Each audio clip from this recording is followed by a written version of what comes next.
పాఠశాలలో 1, 2 తరగతులు బోధించుచున్న ఉపాధ్యాయులందరికీ నమస్కారం.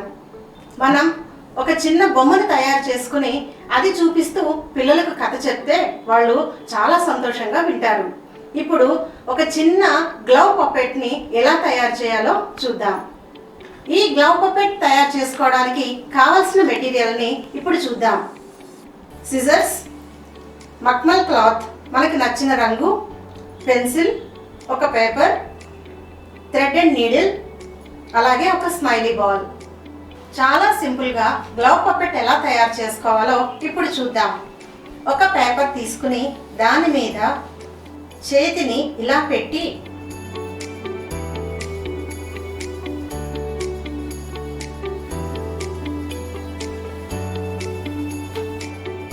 ఇలా ఆకారాన్ని గీయాలి.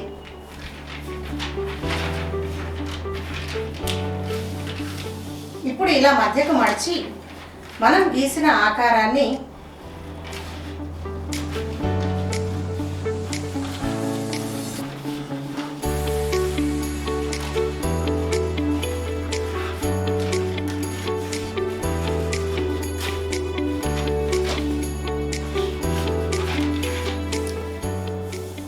ఈ విధంగా కత్తిరించుకోవాలి.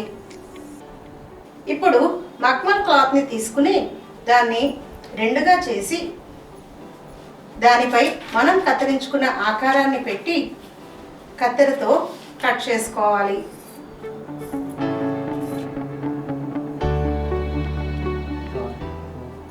అలా కట్ చేసుకున్న మక్మల్ క్లాత్ని సూది దారం ఉపయోగించి అంచు వెంబడి ఈ విధంగా కుట్టండి. కుట్టిన తర్వాత ఈ విధంగా దాన్ని వెనక వైపు తిప్పండి.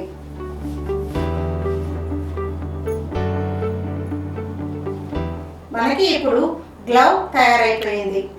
మనం గ్లవ్ తయారు చేసుకున్నాం. మరి ఈ గ్లవ్కి ఫేస్ పెడితేనే కదా మన పప్పెట్ రెడీ అయ్యేది.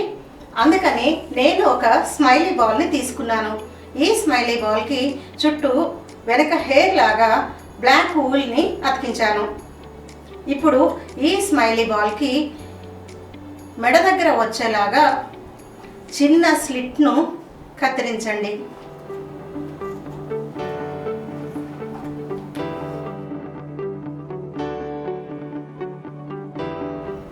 ఇలా పట్టేలాగా కత్తిరించండి. ఇప్పుడు మన టిఎల్ఎం రెడీ అయిపోయింది. ఈ టిఎల్ఎంని తరగతి గదిలో ఎలా వాడాలో చూద్దాం. ఇప్పుడు పిల్లలకి ఎవరినైనా ఒక వ్యక్తిని పరిచయం చేయాలి అనుకుంటే ఈ టిఎల్ఎంని తరగతిలో ఎలా ఉపయోగించాలో చూద్దాం. ముందుగా గ్లవ్ని చేతులకు పెట్టుకుని ఈ 2 వేళ్లను ఆ స్మైలీ బాల్ స్లిట్లో పెట్టండి. ఇప్పుడు మనకి గ్లవ్ పప్పెట్ తయారైపోయింది. ఇది ఉపయోగించి తరగతి గదిలో మనం అనేక అంశాలను బోధించవచ్చు, కథలు చెప్పవచ్చు, పాటలు పాడించవచ్చు. ఇలా పిల్లలకి ఆసక్తికరమైన ఎన్నో విషయాలను ఈ గ్లవ్ పప్పెట్స్ ఉపయోగించి మనం చెప్పవచ్చు.